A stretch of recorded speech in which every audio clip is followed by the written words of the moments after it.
सभी को नमस्कार।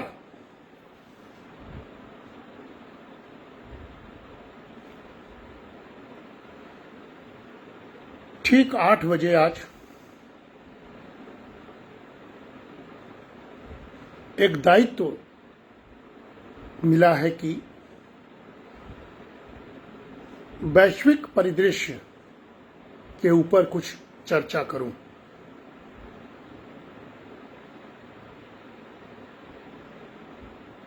साथियों, कुछ लोग जुड़ेंगे तो मैं अपने इस विषय को शुरू करूंगा जो मुझे आर्थिक दृष्टि के हिसाब से एक विशेषज्ञ के रूप में बोलने के लिए आह्वान किया गया है। सभी को मेरा नमस्कार है और ठीक 8 बजे जैसा कि मैंने संकल्प लिया था कि आज एक बहुत ही महत्वपूर्ण विषय पर, जिसने पूरे दुनिया को, पूरे विश्व को आर्थिक दृष्टि से झकझोरा है, उस विषय पर स्वदेशी जागरण मंच के इस डिजिटल प्लेटफॉर्म से मुझे ट्रंप टैरिफ वॉर बनाम स्वदेशी और स्वावलंबन एक विषय प्राप्त हुआ है। उस पर मुझे बोलने का अवसर प्राप्त हुआ है।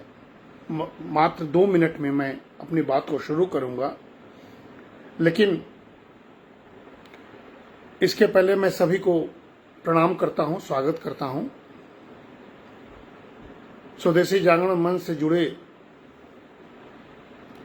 जितने भी लोग आज हमारे इस परिचर्चा को सुनेंगे या मेरे वक्तव्य को सुनेंगे,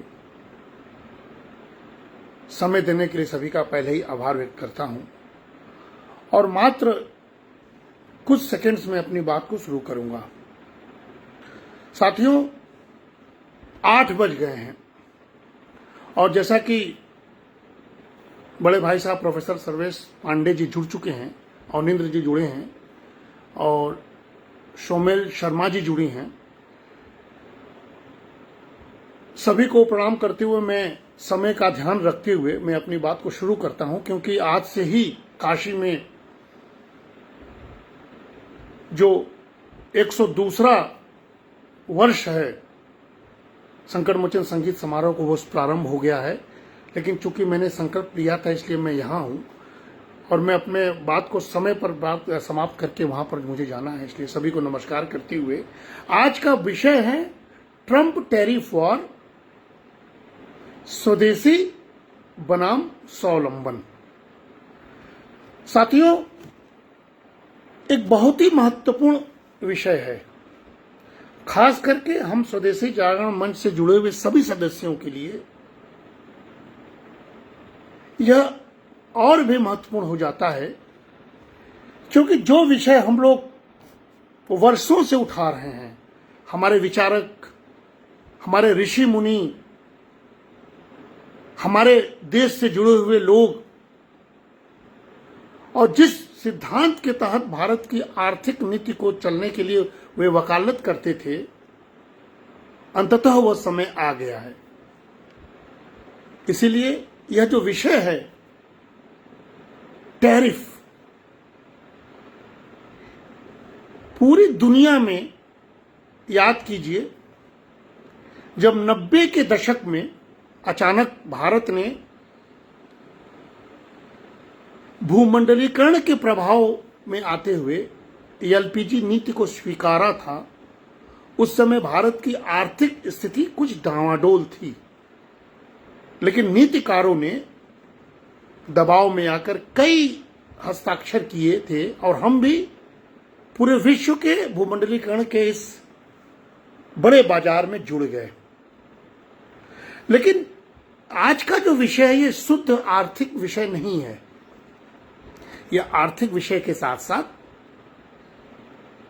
यह वैश्विक राजनीति का भी विषय है। और हम सभी को याद रखना चाहिए कि भारत वह देश है जिसकी प्राचीन अर्थव्यवस्था में ही कौटिल्य जैसे महान अर्थशास्त्री उत्पन्न हुए थे, जिन्होंने कैसे शासन करना चाहिए, क्या नीति होनी चाहिए, इसकी बात कह दी थी। लेकिन चूंकि यह विषय टैरिफ से जुड़ा हुआ है, अंतर्राष्ट्रीय व्यापार से जुड़ा हुआ है, तो जल्दी से कुछ बातों को हम अपने साथियों के हित के लिए बोलना चाहता हूं कि साथियों, जो अंतर्राष्ट्रीय व्यापार का जो सिद्धांत होता है, जो किताबों में लिखा है, जो अर्थशास्त्री के रूप में हमें पढ़ना और पढ़ाना पड़ता है, उससे इतर इस वक्त के अंतर्राष्ट्रीय व्यापार के सिद्धांत चल रहे हैं। और जो एडम स्मिथ एक पाश्चात्य जगत के अर्थशास्त्री थे, जिनको कि पाश्चात्य जगत मानता है अपना फादर ऑफ द इकोनॉमिक्स, वहां से लेकर आज तक के अगर आर्थिक सिद्धांतों को देखा जाए तो विश्व कभी भी अपने ही सिद्धांतों के साथ चला ही नहीं। एडम स्मिथ ने निरपेक्ष लाभ सिद्धांत, एक शब्द था जो हम लोग पढ़ते हैं, पढ़ाते हैं, बच्चों को पढ़ाना पड़ता है, एब्सोल्यूट एडवांटेज थ्योरी। यह व्यापार का वह नियम है कि देशों को उन वस्तुओं का उत्पादन करना चाहिए जिनमें उनका निरपेक्ष लाभ यानी एब्सोल्यूट एडवांटेज हो, यानी वे अन्य देशों की तुलना में अधिक कुशलता पूर्वक उत्पादन कर सकते हों। अब यहां से अर्थशास्त्र का व्यापार का सिद्धांत शुरू होता है। फिर रिकार्डो नाम के शख्सियत आए पाश्चात्य के, इन्होंने कंपैरेटिव एडवांटेज थ्योरी यानी तुलनात्मक लाभ का सिद्धांत दिया, जिसमें कहा उन्होंने कि देशों को उन वस्तुओं का उत्पादन करना चाहिए जिनमें उनका तुलनात्मक लाभ यानी कंपैरेटिव एडवांटेज हो, यानी वह अन्य वस्तुओं की तुलना में अपेक्षाकृत कम लागत में उत्पादन कर सकता हो। देखिए वे सिद्धांत चल रहे हैं। फिर एक अन्य अर्थशास्त्री आए हेक्सर ओहलिन नाम के, और वो सिद्धांत उन्होंने दिया कि व्यापार उनके कारकों यानी फैक्टर्स, उन्होंने फैक्टर्स में श्रम यानी लेबर और पूंजी यानी कैपिटल के सापेक्ष प्रचुरता के अंतर के कारण होता है, यह सिद्धांत दिया। अब देखिए पूरा विश्व यह सिद्धांत दे रहा है कि कैसे एक देश दूसरे देश के साथ व्यापार करे, और इसी क्रम में अंतर्राष्ट्रीय व्यापार में पैमाने के लाभ, बहुत सारे लाभ की दृष्टि से, उत्पाद की भिन्नता की दृष्टि से, हम क्या बना रहे हैं, आप क्या बना रहे हैं, और प्रौद्योगिकी हस्तांतरण यानी टेक्नोलॉजिकल ट्रांसफर की दृष्टि से भी बातें होने लगी।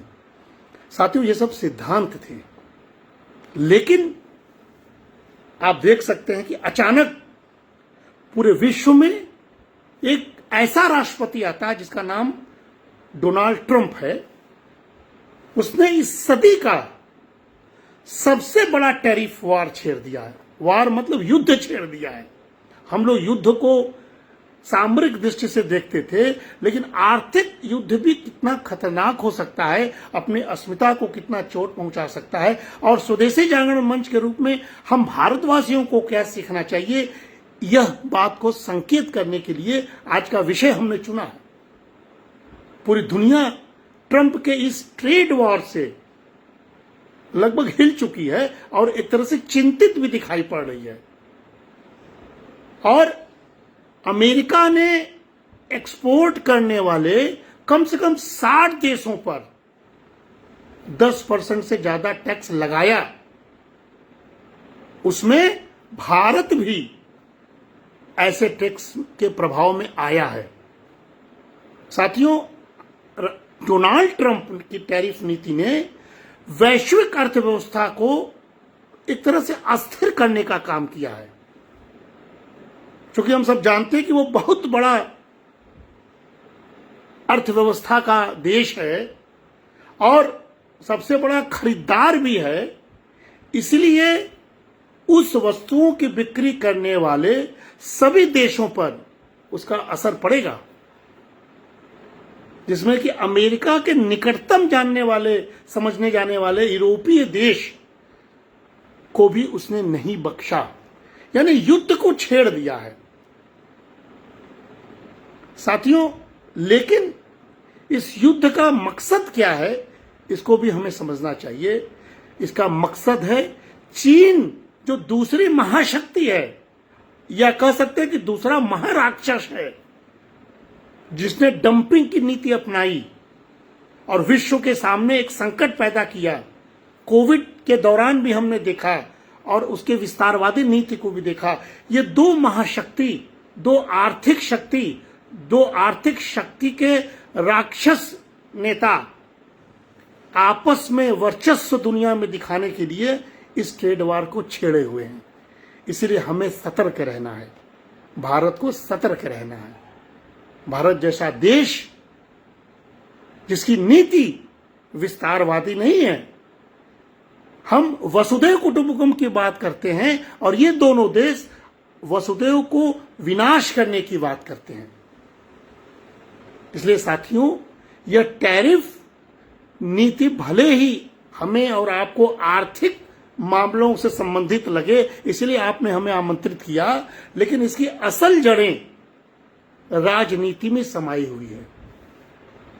आपको याद होगा कि राष्ट्रपति चुनाव के दौरान ट्रंप ने बार बार इस मुद्दे को उठाया था और यह कहा था कि वैश्विक व्यवस्था, खास करके व्यापार व्यवस्था असंतुलित हो गई है, जिसमें पलड़ा अमेरिका को वस्तुएं बेचने वाले देशों के पक्ष में झुका हुआ है। अमेरिका इससे चिंतित था और वो बार बार कह रहे थे अपने देश के हित के लिए, अपने नागरिकों को संबोधित करते हुए, कि अमेरिका और अमेरिकी नागरिकों का शोषण हो रहा है और वो सत्ता में आएंगे तो बदल देंगे। उन्होंने बदल दिया। इसलिए साथियों, वही ट्रंप, वही देश, वही अमेरिका जिसने विश्व को ग्लोबलाइजेशन का एक सपना दिखाया, कहा कि पूरा दुनिया एक ग्लोबल विलेज है और आर्थिक व्यापार में हम कोई भेद नहीं करेंगे, वही अमेरिका आज आप देख सकते हैं साथियों, इससे हमको सीख लेना चाहिए कि टैरिफ नीति को मेक अमेरिका ग्रेट अगेन, मागा नीति में बदल डाला, यानी अमेरिका फर्स्ट। अब ये बहुत सोचने वाला विषय है, खास करके हम सब के लिए, कि हम जब इंडिया फर्स्ट कहते हैं और हम जब स्वदेशी की बात करते हैं तो हमारा मादा क्यों कमजोर हो जाता है, हम क्यों सकुचाते हैं। आप देख सकते हैं कि इस मेक अमेरिका ग्रेट अगेन के अभियान के तहत बीते 5 से 6 दशकों से मित्र और बैरी दोनों देशों द्वारा अमेरिका के साथ की गई लूटपाट के चलते, जो ट्रंप की भाषा है, उसने कहा कि सारे देशों ने अमेरिका को लूटा है, इसके लिए हम यह टैरिफ वार छेड़ रहे हैं।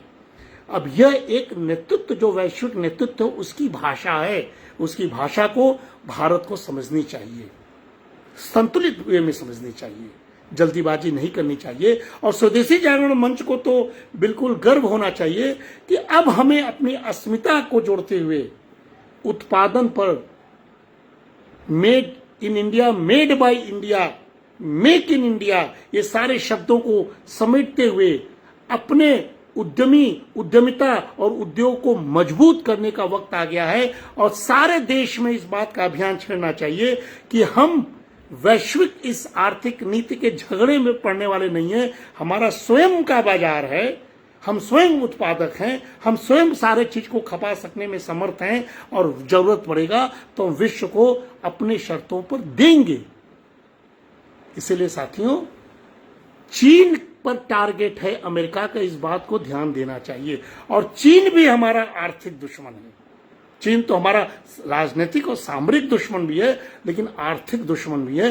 तो अगर चीन और अमेरिका के बीच सीधा युद्ध की तरह स्थिति बनी हुई है तो हमें सतर्क रहना है, हमें अपने हित के बारे में सोचना है।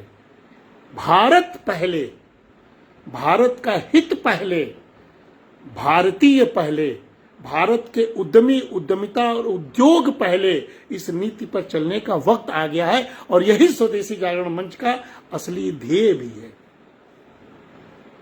साथियों, अभी तुरंत आज ही जब हम आपके सामने बोलने आए थे तो अमेरिका ने अभी चीनी सामान पर कई बार बढ़ाते हुए लगभग 245% का टैरिफ लगा दिया।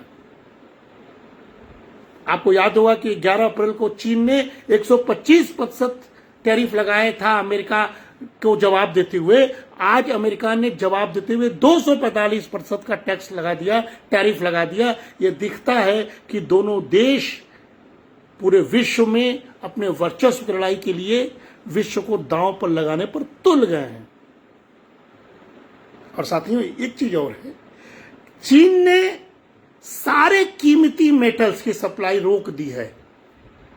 7 कीमती धातुएं जो जाती थी, ऑटोमोबाइल, सेमीकंडक्टर आदि, उसको रोक दिया है। यानी चीन भी युद्ध करने के मूड में है।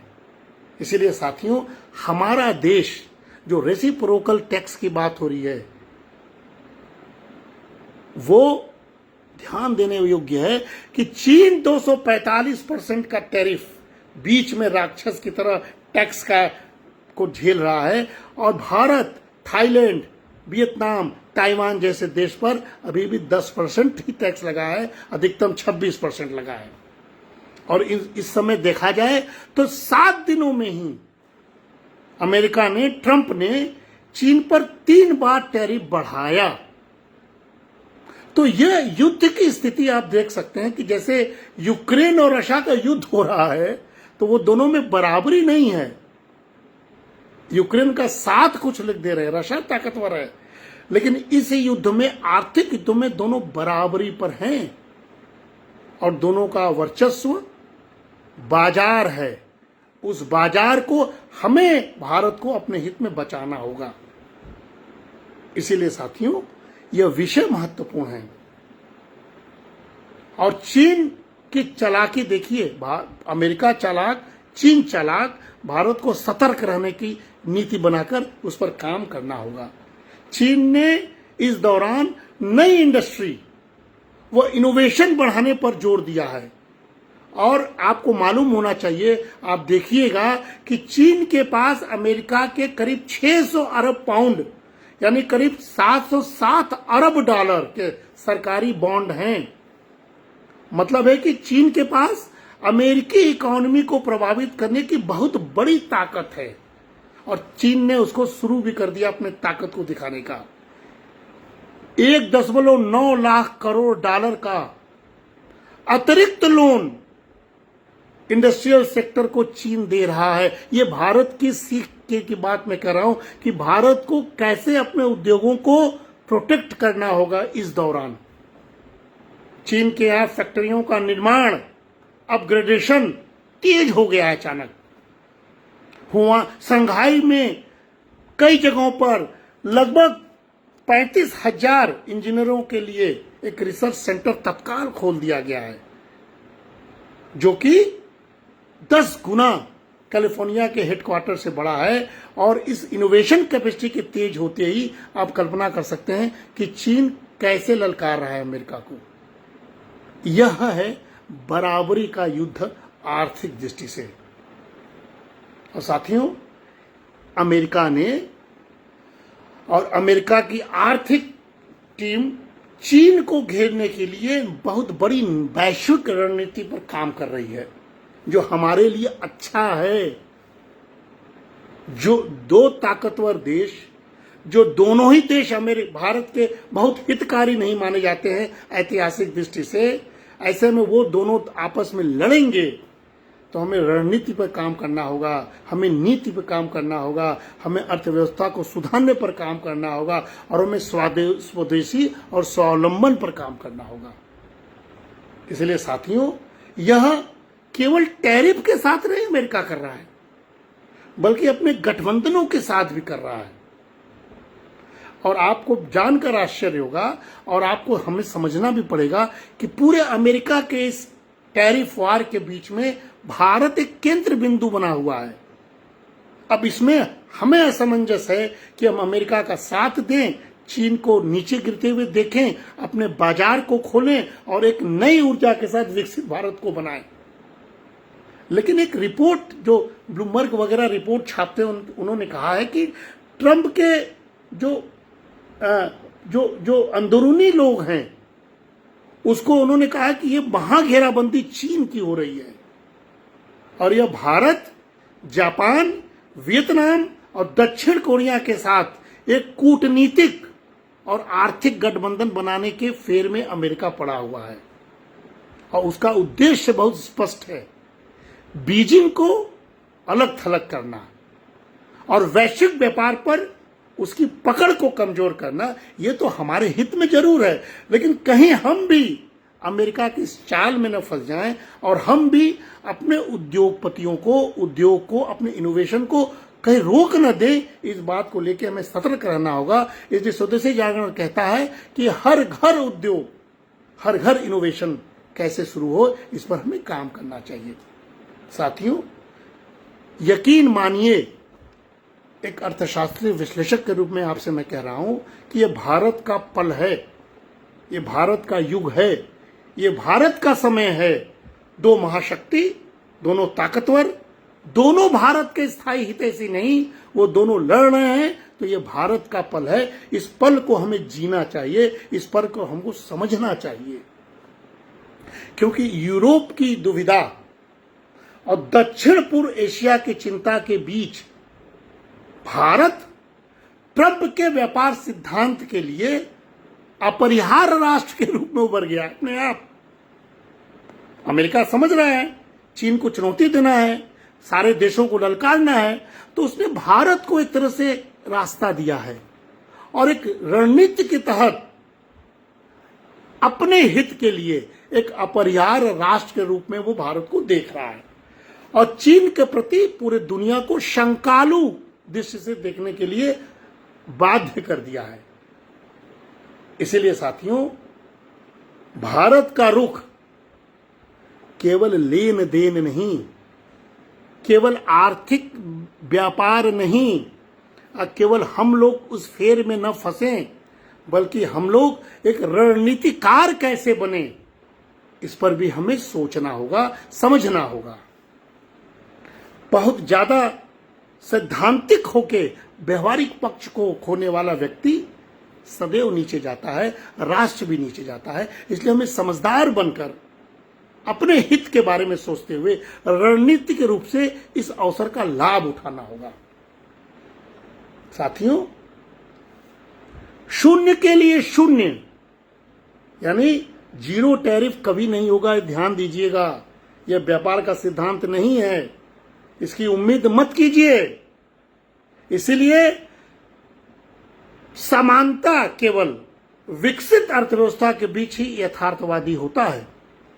इसलिए आप कल्पना कीजिए कि हम अपने मैन्युफैक्चरिंग सेक्टर को कितना मजबूत करें और भारत कैसे एक पैकेज का डील प्रस्तुत करे जिसके तहत अमेरिका बाजार में पहुंचे, अपने तकनीक सहयोग के बदले जो अमेरिका उसको देता है उसके बदले कपड़ा, रत्न, रसायन और कृषि पर क्षेत्र विशिष्ट रियायतें देने की पेशकश कर सकता है। भारत करना भी चाहिए। व्यापार हमारे लिए जरूरी भी है, मजबूरी नहीं है। इसलिए हमारा इस वर्तमान, हमारी घरेलू नीति लगभग ट्रंप के लक्ष्यों के अनुरूप है। साथियों, बहुत सारे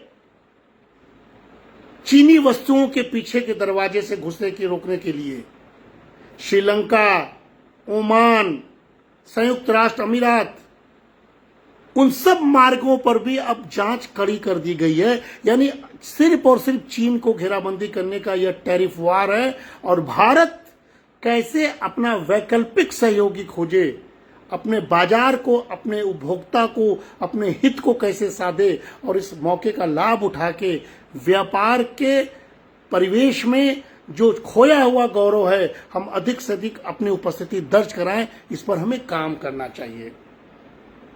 साथियों, अमेरिका के साथ जो सत्य है इसको स्वीकारना भी पड़ेगा।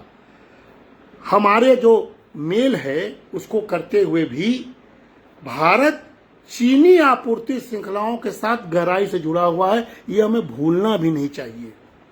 हम बहुत सारे सामान चीन से आयात करते हैं उदाहरण के लिए अगर आप देखें तो वियतनाम के आयात का लगभग 40% हिस्सा चीन से आता है और यह संख्या इलेक्ट्रॉनिक्स और मशीनरी के मामले में भारत के आयात के बराबर है।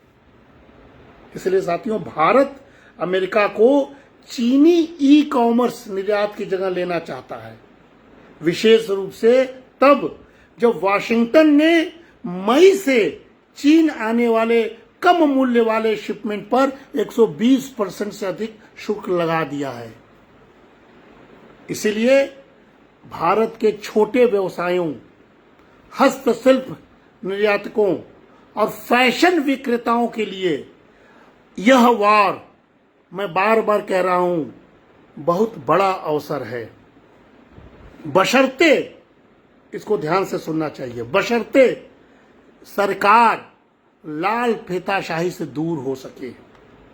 यानी हमें अपने छोटे व्यवसायियों को, हस्तशिल्प निर्यातकों को, स्वदेशी उद्योगों को, लघु उद्योगों को एक तरह से प्रोटेक्ट करते हुए लाल फीताशाही से दूर करके इस अवसर का लाभ उठाने देना चाहिए। साथियों, चूंकि हमने स्वदेशी बनाम स्वावलंबन की बात की, हम सब स्वदेशी के योद्धा हैं। स्वदेशी और स्वावलंबन भारत के लिए बहुत महत्वपूर्ण है। अब हम जानते हैं कि स्वदेशी का अर्थ क्या है। अपने ही देश में बनी वस्तुओं और सेवाओं का हम अधिक से अधिक उपयोग करें। स्वदेशी जागरण मंच अपना जीवन खपा दिया है। हमारे पंडित दीनदयाल उपाध्याय ठेंगड़ी साहब, ऋषि ठेंगड़ी जी और हमारे अन्य सारे चिंतक ने इस पर समय समय पर बहुत सारे सिद्धांत दिए हैं। क्योंकि और हम जानते हैं कि स्वावलंबन का अर्थ है आत्मनिर्भरता है, और यह दोनों भारत को आर्थिक रूप से मजबूत बनाते हैं, रोजगार पैदा करते हैं और राष्ट्र के विकास में मदद करते हैं। इसीलिए स्वदेशी का महत्व आर्थिक विकास भी है, आत्मनिर्भरता भी है और हमारा कल्चरल प्राइड भी है, सांस्कृतिक एक तरह से आत्मगौरव भी है, आर्थिक स्थिरता भी इससे होता है, सामाजिक विकास भी होता है और कुल मिलाजुला के इससे राष्ट्रीय सुरक्षा का भी लेना देना है। साथियों, याद कीजिए, भारत जब जब जागा है स्वावलंबन के मुद्दे पर, तब तक उसने कर्मठता दिखाई है। भारत का स्वदेशी स्टील प्लांट इसका जीता जागता उदाहरण है।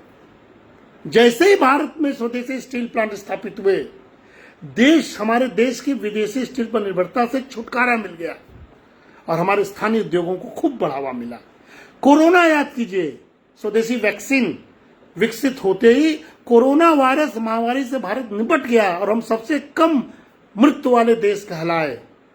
कहने का अर्थ है कि स्वदेशी और स्वावलंबन भारत के लिए अति आवश्यक है। इन दोनों को बढ़ावा देकर हम देश को आर्थिक रूप से मजबूत बना सकते हैं और राष्ट्रीय विकास में योगदान भी दे सकते हैं। साथियों, पंडित दीनदयाल उपाध्याय को यहां याद करना जरूरी है। इस टैरिफ वार के बीच में उन्होंने कहा था कि स्वतंत्रता के तुरंत बाद जब देश का राजनीतिक व बौद्धिक जगत पाश्चात्य विचारों से पूरी तरह आच्छादित था, राजनेता भारतीय परंपरा के ऋषि व्यक्तित्व महात्मा गांधी को भुलाते जा रहे थे। राजनीतिक लोकमान्य तिलक, श्री अरविंद और स्वामी विवेकानंद की विचार परंपरा से अपना नाता तोड़ रहे थे। स्वतंत्रता संग्राम वो भारतीय पुनर्जागरण की विभूतियां राजनीति में प्रतिबिंबित नहीं हो पा रही थीं। राजनीतिक दल पाश्चात्य विचारों से अभिभूत होते जा रहे थे। तब पंडित दीनदयाल उपाध्याय ने हस्तक्षेप किया था और कहा था कि भारतीय प्रज्ञा को झकझोरा था, आह्वान किया था कि हम विदेशी परिस्थितियों एवं विदेशी चित्त में उत्पन्न विचारों का अध्ययन तो करें, किंतु स्वतंत्र भारत की विचारधारा का स्रोत तो भारतीय चित्त ही होना चाहिए।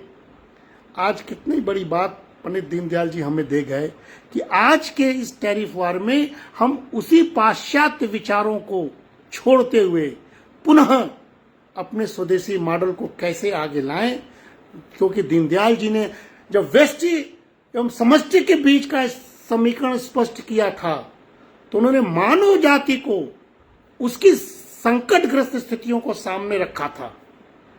हम बिल्कुल दुनिया से अलग है, हम अमेरिका चीन नहीं है, हम तो व्यष्टि समष्टि की बात करते हैं। पश्चिम के समाज में मनुष्य के जीवन की त्रासदी का कारण यह है कि वहां व्यष्टि और समष्टि, ज्ञान एवं क्रिया के बीच संतुलन को महत्व नहीं दिया गया। इसीलिए वार हो रहे हैं, कहीं सामरिक, कहीं राजनीतिक, कहीं सीमा, कहीं कहीं नस्लीय, तो कहीं टैरिफ वार। यही कारण है कि विकसित होने के बावजूद वहां के समाज, पाश्चात्य देशों के समाज, अमेरिका के समाज, यूरोप के समाज, जीवन में अस्थिरता की स्थिति लगातार बनी हुई है। लेकिन पंडित दीनदयाल ने यह भी समझा था कि भारत में ही जो आज भी है स्थिति, कुछ राजनीतिक दुराग्रहों के कारण उत्पन्न वैचारिक दिग्भ्रमिता व अंधानुकरण से ऐसी त्रासद स्थितियां उत्पन्न हो रही हैं जो निंदनीय है। और यही कारण है कि वे अपने दर्शन चिंतन में व्यष्टि एवं समष्टि, ज्ञान एवं क्रिया, शरीर, मन, बुद्धि एवं आत्मा के बीच संतुलन एवं सामंजस्य का बल देते हैं। यह हमारे ऋषि थे और यह आज की मांग है। इसीलिए साथियों, एक शब्द और मैं बता रहा हूं, जल्द ही समाप्त करूंगा, कि उन्होंने कहा था, पंडित दीनदयाल जी ने, कि उपनिषद को कोट किया था और कहा था कि नात्मा बलहीन लभ्य, यानी जो दुर्बल होता है, जो दुर्बल व्यक्ति होता है, वह आत्मा का साक्षात्कार नहीं कर सकता है। इसीलिए भारत को दुर्बल नहीं होना है। इस टैरिफ वार के बीच में सबल बन के, संबल बन के, आत्मबल के सहारे, भारतीयों के सहारे, भारतीय उद्यमिता के सहारे अपने आप को प्रस्तुत करना होगा। और यही हमारा सबसे बड़ा पूंजी भी है। क्योंकि पंडित जी ने एक और चीज कहा था कि अर्थ के प्रभाव का अभिप्राय आधिक्य मात्र नहीं है। हम सरप्लस की बात नहीं करते हैं जैसे अमेरिका करता है, चीन करता है, पाश्चात्य आर्थिक शक्ति करते हैं। हम आधिक्य मात्र हमारा ध्येय नहीं है। जब व्यक्ति और समाज में अर्थ साधन न रहकर साध्य बन जाए, तब जीवन की सभी विभूतियां, सभी चीजें अर्थ से ही प्राप्त हो, तो वहां अर्थ का प्रभाव उत्पन्न हो जाता है।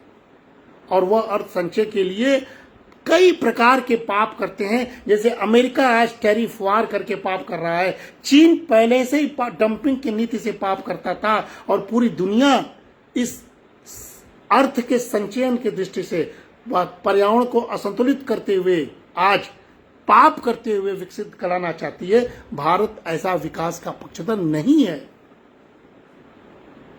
यह बात हमारे पंडित दीनदयाल जी ने कह दिया था। और सबसे बड़ी बात जो हमें समझना चाहिए, जो हम लोग बार बार कहते हैं, आज के परिवेश में दुनिया को समझाना चाहिए कि हम जानते हैं कि हमारा राष्ट्र क्या है। हम अमेरिका और चीन जैसे देश नहीं हैं। हम एक राष्ट्र हैं जिसकी आत्मा होती है। पंडित दीनदयाल ने कहा था, उसका एक शास्त्रीय नाम है और उसको हम लोग क्या कहते हैं? चिति। इसलिए पंडित जी जो हमारा राष्ट्र की संकल्पना है, उसमें व्यक्ति को एक साधन के रूप में देखते हैं। व्यक्ति स्वयं के अतिरिक्त अपने राष्ट्र का भी प्रतिनिधित्व करता है। और इसीलिए एकात्म मानव दर्शन एक कालजयी सिद्धांत बन के उभरा था। और हमें उस व्यष्टि समष्टि और अपनी जिम्मेदारियों को वहन करते हुए हम सभी को स्वरोजगार, इनोवेशन, भारतीय उद्यमिता, इसकी बात करके पूरी दुनिया में अपने डंके को बजाने का काम करना चाहिए। ये सारी बातें हमारे ऋषि मुनियों ने कह दिया था। और बार बार दीनदयाल जी कहते थे कि औद्योगिकरण की इस देश में आवश्यकता है, जो पहले के शासक नहीं समझ पाए। आज भी हम लोग इसको नजरअंदाज कर रहे हैं कि कृषि के उपरांत हमें बार बार हम लोग कहते हैं कि कृषि के उपरांत जो आर्थिक सिद्धांत भी है, हमें उद्योगों पर ध्यान देना चाहिए, लेकिन दुर्भाग्य है कि आज कृषि के उपरांत सर्विस सेक्टर हावी होता जा रहा है। हम नौकर बनते जा रहे हैं, हमारा शोषण होता जा रहा है। विदेशी पाश्चात्य कंपनियां हमारे युवाओं को छोटे छोटे वेजेस, कम वेजेस, प्लेटफॉर्म इकोनॉमी, ऐप के सहारे उनको एक सर्विस सेक्टर में जोड़ के सिर्फ और सिर्फ उनको लेबर बनाने में जुड़े हुए हैं, जबकि हमें उद्यमी बनना चाहिए, क्योंकि सिद्धांत कहता है कि कृषि के उपरांत उद्योग होना चाहिए, जिससे हम वंचित हो रहे हैं। पहले भी हो रहे थे, आज भी सरकार से अपील है कि वो उद्योग पर ध्यान दे। पंडित दीनदयाल तब कह रहे थे कि औद्योगिकीकरण सभी दृष्टियों से आवश्यक है, बिना इसके खेती पर निर्भर व्यक्तियों की संख्या हम कभी नहीं घटा सकते। आज भी डिसगाइज्ड अनएम्प्लॉयमेंट या छिपा हुआ बेरोजगारी हमारे भारत में दिखाई पड़ रहा है। कृषि पर आधारित भार होने के कारण ही नहीं, अपितु उसका योग्य विकास करने पर सभी व्यक्तियों को पूरा काम देने के लिए उद्योग धंधों को जुटाना अति आवश्यक है। ये अपने दीनदयाल जी कह चुके हैं, हम लोग कह रहे हैं, और स्वदेशी जागरण मंच वाले सरकार को चेता रहे हैं। इसलिए एक और चीज है जो विश्वेश्वरैया जी ने कहा था, और ये वो दीनदयाल जी ने इसको अपने किताब में लिखा भी है कि 7 बातों पर विचार करना चाहिए। Main, material, money, machinery, management, motive power, market. यानी अगर हम इसको अपनी भाषा में कहें, स्वदेशी भाषा में कहें, तो मनुष्य, माल, मुद्रा, मशीन, प्रबंध, शक्ति और मांग, इनका मेल जोल बैठाकर हम उद्यमी बन सकते हैं और इस टैरिफ वार से बच सकते हैं, क्योंकि हमें इसकी चिंता ही नहीं है कि हमें बाजार कहाँ मिलेगा। हमारा बाजार तो स्वदेशी बाजार है और उस बाजार के लिए पूरी दुनिया लालायित हो रही है और हमें इस्तेमाल करना चाहती है। साथियों, इसीलिए हम जो वसुधैव कुटुंबकम की मान्यता से चलते हैं, सर्वे भवन्तु सुखिनः भाव के साधन के साथ चलते हैं, हमारा जैसे देश, हमारे जैसे सामाजिक और आर्थिक लोकतंत्र वाला देश दुनिया में कहीं नहीं है। इसलिए इस टैरिफ वार में जो 2 शक्तियां लड़ रही हैं, उनको लड़ने दीजिए। आज भी हम फायदे में हैं। शर्त यह है कि हम अपने उद्यमिता को बढ़ा के इस मौके का लाभ कैसे उठाएं, इस पर विचार करना चाहिए। हमने बार बार कहा, हम तो प्राचीन अर्थशास्त्र के जनक वाले देश हैं।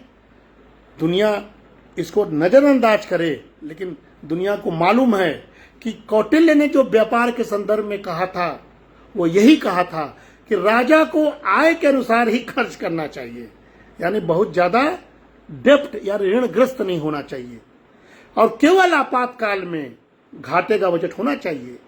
आयात निर्यात जो वर्तमान चल रहा है, ट्रेड वॉर, आयात निर्यात पर भी शुल्क लगाना चाहिए। ये जो टैरिफ है वो कौटिल्य काल से है टैरिफ, इसलिए टैरिफ नीति की आलोचना नहीं करके उसका एक तरह से संभावनाओं पर विचार करना चाहिए। और कौटिल्य ने यह भी कहा था कि विदेशी व्यापार के महत्व को स्वीकार करना चाहिए, लेकिन विभिन्न नियंत्रणों के साथ उसे लागू करना चाहिए। यानी जब जरूरत पड़े तब हम संरक्षणवादी हो जाएं, और जब जरूरत पड़े तो हम अपने माल को बेचने के लिए अपने दरवाजा को भी खोल लें। इसलिए उन्होंने व्यापार, वित्त, निवेश के माध्यम से आर्थिक समृद्धि को बढ़ावा देने के बहुत सारे उपाय बताए थे, और सामाजिक न्याय की रक्षा करने की बात करके नैतिकता पर जोर दिया गया था। और बार बार उन्होंने कहा था, प्रजा सुखे सुखम राज्यम प्रजानाम तो हिते हितम न आत्म प्रियम हितम राज्यम प्रजानाम तो प्रियम हितम। यानी अपने प्रजा के सुख के लिए सब करना चाहिए, प्रजा के हित में सब करना चाहिए। जो स्वयं को प्रिय लगे, जो राजा का हित नहीं है, उसका हित तो प्रजा को प्रिय लगे उसमें है। इसलिए हमने अपनी प्रजा, अपने देश, अपने राष्ट्र का हित है, उसके लिए खड़े हो जाना चाहिए और बिल्कुल मजबूती से इस अमेरिकी टैरिफ वार को संभालना चाहिए अपनी रणनीति के सहारे। साथियों, उद्यमशीलता स्वदेशी का भाव कितना मजबूत है, ये आज का भाव नहीं है। अनुत्थाने ध्रुवनाश प्राप्तस्य अनागतस्य, अनुत्थाने ध्रुवनाश प्राप्तस्य अनागतस्य च प्राप्यते फलम उत्थानम लभते च अर्थ संपदम।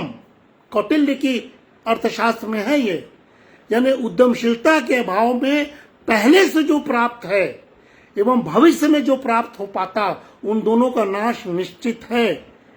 यकीन मानिए, इसलिए टैरिफ वार में ध्यान दीजिए कि उद्यमशीलता, उद्योग बहुत जरूरी है, स्वदेशी भाव बहुत जरूरी है, सबको जागृत करना बहुत जरूरी है।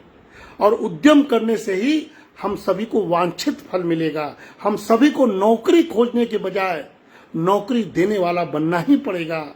अपने युवाओं को प्रेरित करना होगा और उसी से हमें आर्थिक संपन्नता मिलेगी। और इस तरह के अमेरिका और चीन के गिदड़ भभकियों से, धमकियों से या राजनीतिक अस्त्रों से, उपकरणों से हम बिल्कुल आसानी से पार कर पाएंगे। और हम प्राचीन भारत में जानते थे कि जो हमारा उद्यमिता उद्योग एक महत्वपूर्ण हिस्सा था, फिर से वस्त्र उद्योग, कुटीर उद्योग को पूरे विश्व में फैलाएंगे और घर घर उसको पहुंचाएंगे। साथियों, लास्ट में चलते चलते 5 मिनट मुझे और बोलना है कि आपको याद होगा कि हमें अमेरिका पर भी बहुत ज्यादा विश्वास नहीं करना चाहिए। आप 60 का दशक याद कीजिए, जो अमेरिका ने गेहूं के संबंध में भारत के लिए कहा था, कितना विवादित बात कहा था, बहुत खराब बात कहा था। और उसने अमेरिका पर हम निर्भर थे तो उन्होंने भारत को भिखारियों का देश कहा दिया था। 60 के दशक है, जब भारत में गेहूं का उत्पादन कम होता था, भारत अमेरिका पर निर्भर था गेहूं के लिए। ये ट्रेड की बात हो रही है। और जब 65 में पाकिस्तान के साथ युद्ध हुआ तो अमेरिका ने भारत को गेहूं नहीं देने की धमकी दे डाली। सोचिए, अमेरिका पर विश्वास करना खतरनाक भी हो सकता है। अमेरिका की भूमिका अभी भी विश्वसनीय नहीं है। और आज देखिए, जैसे ही भारत ने हरित क्रांति की अपने कृषि वैज्ञानिकों के बल पर, नेतृत्वकर्ता के बल पर, तो आज भारत एक प्रमुख गेहूं का निर्यातक बन गया है, देश बन गया है। और अमेरिका भारत को गेहूं निर्यात करने के लिए उसके फैसले पर प्रतिक्रिया करता है। तो हम तो अस्मिता वाले देश हैं, जो ठान लेंगे वो करेंगे। आज हमें फिर से ठानना है कि हम उन वस्तुओं का उत्पादन करें जिन वस्तुओं का हमें आयात करना होता है। हमें इंपोर्ट सब्स्टिट्यूशन पर ध्यान देना चाहिए। व्यापार रुक नहीं सकता है, उस समय की मांग है, लेकिन शनै शनै हम आत्मनिर्भर कैसे हों, वैकल्पिक ऊर्जा का प्रयोग कैसे करें, इस पर हमें सोचना होगा। इसीलिए चलते चलते मैं इसे डाटा के साथ समाप्त करना चाहता हूं कि मार्च 2025 में 21.54 बिलियन डॉलर का व्यापार घाटा दर्ज हुआ, जो हमारे पिछले वर्ष की अवधि में 15.6 बिलियन डॉलर के अंतर से बढ़ गया। हमारा आयात सालाना 11.4% बढ़कर 63.51 बिलियन डॉलर हो गया, जो अब तक का सबसे अधिक माना गया। जबकि ईंधन की कीमत अपेक्षाकृत कम हुई है, जो भारत के विदेशी व्यापार का या विदेशी खरीद का सबसे बड़ा हिस्सा है। यही चिंता का विषय है। और साथियों, इस बीच हमारा निर्यात जो है, एक्सपोर्ट, वो केवल मामूली वृद्धि हुई 0.7% की, यानी 41.97 बिलियन डॉलर का। और हम सब जानते हैं कि 1980 से लगातार व्यापार घाटा हमारे सामने दर्ज हो रहा है। और इसका मुख्य कारण है आयात में वृद्धि, खास तौर पर खनिज, ईंधन, तेल और मोम तथा बिटुमिनस पदार्थ और मोती, कीमती और अर्ध कीमती पत्थर और आभूषण की वजह से। इसलिए साथियों, हमें इन सब चीजों पर ध्यान देना चाहिए कि हम अमेरिका के जिस रेसिप्रोकल टैरिफ यानी प्रतिस्पर्धात्मक शुल्क की बात कर रहे हैं, उसको लागू करने होने की स्थिति में भारत के लिए निर्यात में असर पड़ेगा। इसीलिए अमेरिका ने फिलहाल कुछ दिनों तक के लिए इसको स्थगित किया है, क्योंकि 21 से ही भारत का सबसे बड़ा व्यापारिक साझेदार, अमेरिका भारत का सबसे बड़ा व्यापारिक साझेदार बना हुआ है और भारत के कुल निर्यात का लगभग 18% और कुल आयात का लगभग 6% हिस्सा रखता है अमेरिका। दोनों देशों ने 2030 तक द्विपक्षीय व्यापार को 500 अरब डॉलर तक पहुंचाने का लक्ष्य भी रखा है। इसीलिए हमको संभल कर, सोच समझकर इस टैरिफ वार में कूदना चाहिए और अपने आंतरिक गतिविधियों को बढ़ाते हुए, स्वदेशी उद्योगों को बढ़ाते हुए अपने बाजार को अपने व्यापार के हित के लिए साधना चाहिए और उपभोक्ताओं से अपील करना चाहिए कि भारत में बने वस्तुओं को खरीदें, आत्मनिर्भर बने, ताकि हम वैश्विक परिवेश में एक मजबूत देश के रूप में उभर सकें। साथियों, आज भी अमेरिका ने भारत पर 26% ही टैक्स लगाया है, जो बहुत कम है बाकी देशों से। तो कहीं न कहीं से वो अमेरिका को, भारत को अपने पक्ष में करने की नीयत से उस पर दबाव बहुत ज्यादा नहीं डाल रहा है। इसको हम लोग डिस्काउंटेड रेसिप्रोकल टैरिफ कहते हैं। भारत को डिस्काउंट मिला है, इसीलिए ऐसे में व्यापार घाटे को कम करने के लिए, मैन्युफैक्चरिंग को बढ़ावा देने के लिए हमें तत्पर हो जाना चाहिए। साथियों, एक चीज और बता दें, खनिज ईंधन तेल, मोती कीमती, परमाणु रिएक्टर, विद्युत मशीनरी, ये सारे के सारे चीज जो हम आयात करते हैं, इसको हमें सोच समझकर सब्स्टिट्यूशन के रूप में इस्तेमाल करना चाहिए, क्योंकि सांस्कृतिक आदान प्रदान और आर्थिक विस्तार दोनों के लिए, दोनों देशों के लिए, व्यापार के लिए आवश्यक भी है। भारत और अमेरिका ने समय के साथ घनिष्ठ व्यापारिक संबंध विकसित किए हैं और अभी तो अमेरिका ने हाल में ही भारत से लगभग 1 लाख डॉलर मूल्य की वस्तुओं का आयात भी किया है। इसीलिए अमेरिका में सबसे ज्यादा जो बिकने वाले भारतीय उत्पाद हैं वो हैं कपड़ा, मशीनरी, रसायन, कीमती धातुएं, मसाले, चाय और दवाइयां। और उसके बदले में भारत को अमेरिका से इलेक्ट्रॉनिक्स, चमड़ा और ऑटो कंपोनेंट का निर्यात मिलता है। इसलिए भारत के साथ व्यापार करने से विभिन्न भारतीय वस्तुओं का अमेरिका में उपभोक्ता विकल्पों का विस्तार होता है और यह विन विन सिचुएशन है भारत के लिए। इसको समझते हुए हम इस टैरिफ वार में अपनी रणनीति के सहारे अमेरिका को भी जवाब दें और चीन का विकल्प बने पूरी दुनिया के लिए, क्योंकि चीन का चूल्हे हिलने वाले हैं। चीन के प्रति सब शंकालु हो रहे हैं। चीन की डंप नीतियों से सभी त्रस्त थे, चीन के विस्तारवादी नीतियों से सभी त्रस्त थे।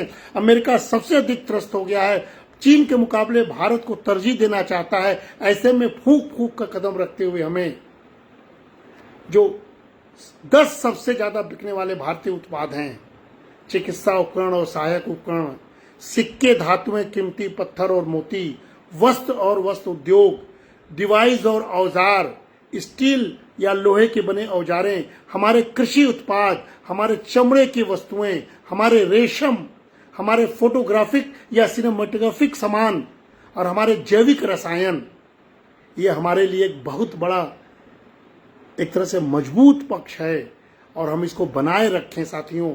और इसीलिए जब इस तरह की हम बात कर रहे हैं तो ट्रंप का यह वार विशुद्ध राजनीतिक एजेंडा है, इसको समझना चाहिए।